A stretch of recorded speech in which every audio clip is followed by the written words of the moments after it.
My name is Chloe Giovanetti, and I did my Sports Medicine 3 Project 2 on injury prevention for lower back sprains. Project introduction, my patient was Helena Zvodska, who is a varsity soccer player. She's been experiencing commonly and very often getting lower back strains and sprains. She's been experiencing sudden pain, stiffness, muscle spasms, and the pain gets worse with activity. So after practices, she was just feeling super sharp pain, aching pain, and just all of the above. Our outcomes and goals for the end of this project were to have strengthened abdominal muscles, obliques, erector spinae, glutes, and hip flexors, which I'll get more into in the project. One of our other outcomes and goals for this was to have better form with her soccer kick, just so that's also prevention of lower back and lumbar sprains, to have proper form so she's doing the right mechanics.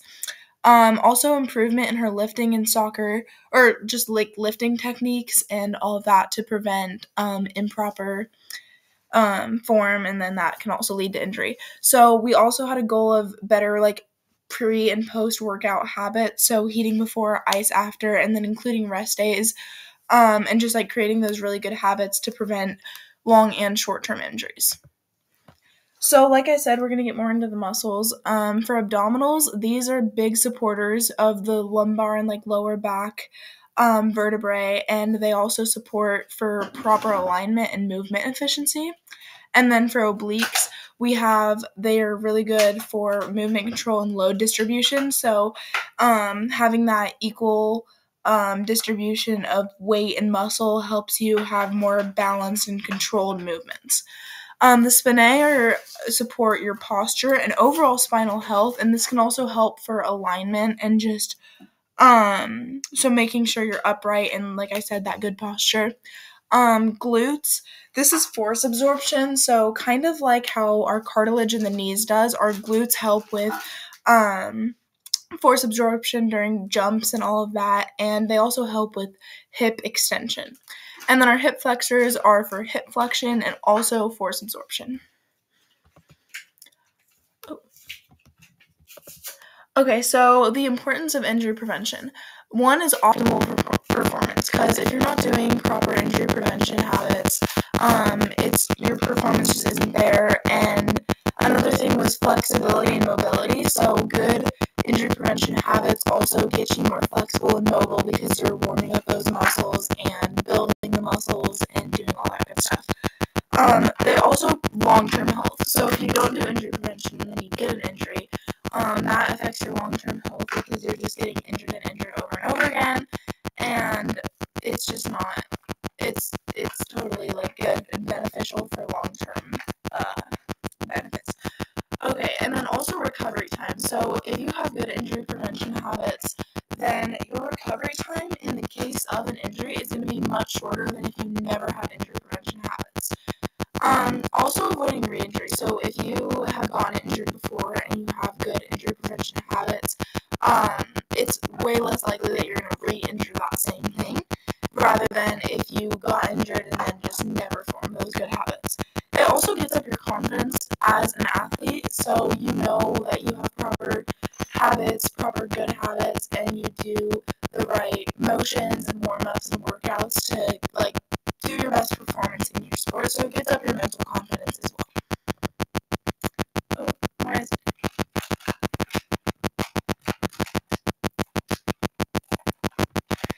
Okay, so our plan and schedule, strengthening. So for strengthening, we did things like plank for the abs, glute bridges for those leg muscles, squats, and wall sits. Those were all mainly leg muscles, but we did some planks and crunches and things like that for the abdomen muscles as well. Like I said, those help contribute to back support and stability. We also did a lot of stretching, just like long term. So we did cat and cow, lumbar rotation, child's pose, and hamstring stretches. To the right are a couple examples of what those look like. And for the abdominal muscles, here's an example. So on the left, we have Helena doing some crunches, and on the right, we have her doing a plank. The crunches, she was a little unstable at first, and we'll get into that, but there's also a link to the YouTube of her doing this video, a video of her doing these exercises on the YouTube, which I will link later. But yeah, her form of the plank wasn't very good. Her back is definitely at an angle, and we're not at that flat position yet. And then also week 1, her leg, quad, and hamstring muscles, we had her doing wall sits and squats. In the wall sits, you can kind of see her knees were caving in a little bit, and her form wasn't just quite there yet, but we totally worked on that. And like I said, all these leg muscles completely contribute to back stability. All those hamstrings and quads, they are all for the back stability and contribute to back muscles and strength. And then by week 2, we have another example of some abdomen muscles we worked on. So again, this is her doing some crunches by week 2. Her form was better, and also with the planks, her back was way more flat, and she felt stronger, and she could actually do more sit-ups and hold a plank for longer by the end. And so leg, quad, and hamstring muscles, her knees are not as caved in nearly as much by this week 2, and her squat form was way better. It's definitely still in need of a little bit of improvement there, but I feel confident that if she keeps working on these lifts and exercises, that squat form will get there. But she was able to do this, and she said she actually had a lot less back pain after her workouts. Stretching demonstration here, we did some Supermans, and that's just getting those back muscles warmed up, along with the lumbar rotation exercise and stretch. That just gets some rotation in your spine, and it really warms up those muscles.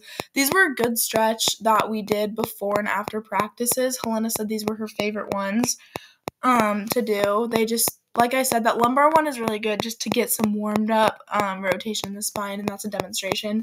And again, there's a link to her doing these videos because these are just pictures of the demonstrations. And so outcome and overview, her plank baseline was 73.5 seconds, and post-program she was actually able to hold a plank for 85 seconds.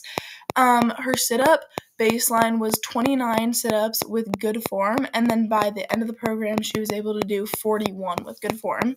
So those were the ones for the abdominal muscles. And the wall sits, sure, her baseline was 75 seconds, and post-program she was at 89 seconds for holding a wall sit. Squats, her baseline was 20 with good form, and post-program she had 37 with good form. And again, those were for the quad, hamstring, and leg muscles. And at the bottom is just a link to her doing these videos if you'd like to look at those. Just videos of her doing the exercises, and you can kind of see by looking through the videos of her improvement. Thank you for listening.